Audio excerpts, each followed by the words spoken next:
What's up, guys?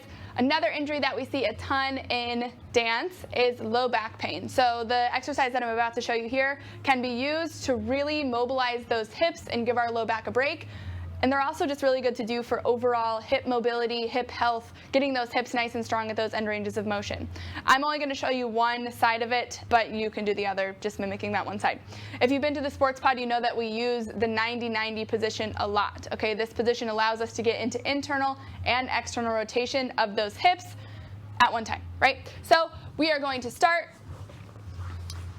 in this 90-90 position. Our front leg, of course, is making a 90-degree angle. We're going straight out from our hip here. My back hip is also straight out from my body here, okay?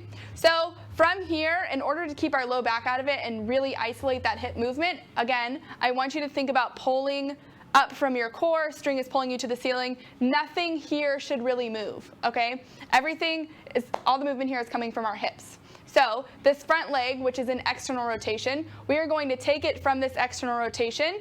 We are going to bring it up into flexion, coming back, and down. If you watched my last video, I talked a lot about that control component, right? Anybody can just like fling their leg out and pull it back in. That's not the point here, right? We're really trying to train that hip mobility and make everything really strong and stable at those end ranges of motion. So that's one thing we can do. If we circle around to this back hip, this hip is an internal rotation, and we're going to do something similar. So we're going to bring it up, out, and back.